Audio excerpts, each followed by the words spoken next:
Hello friends, তোমাদের জন্য আজ এনেছি চষির পায়েসের রেসিপি নিয়ে। তো প্রথমে দেখো এখানে চালের গুঁড়ো নিয়েছি 150 গ্রামের মতো, আর একটু গরম জল, ওর মধ্যে নুন দিয়ে গরম জলটা করেছি ভালো মতো। দেখো আর এটাকে মেখে নেওয়া হয়ে গেছে।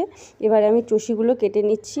দেখো চষি কেটেছি অনেক কয়েকটা, আবার গোল গোলও রেখেছি যেহেতু আমার মেয়ে পছন্দ করে তাই। আর এখানে 700 গ্রামের মতো দুধ আছে, আর ভালো করে এটা ফুটিয়ে নিতে হবে। দেখো আর এবারে আমি এগুলো দিয়ে দিচ্ছি, খুব ভালোভাবে দিয়ে এটাকে নেড়ে নিতে হবে, জানোই তো, না তো লেগে যাবে। তো এটা খুব একদম কম ফ্লেমে এটা ভালো মতো এটাকে ফোটাতে হবে আস্তে আস্তে।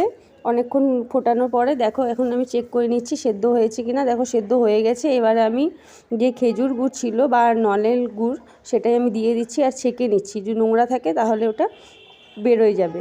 আর দেখো ভালো মতো এটা গ্যাসটা কিন্তু অফ করে আমি এটা দিলাম। আর আজকে তোমাদের এই চষির পায়েসের রেসিপি কেমন লাগছে অবশ্যই জানাবে। সাবস্ক্রাইব করবে, লাইক করবে, শেয়ার করবে, কমেন্ট করবে।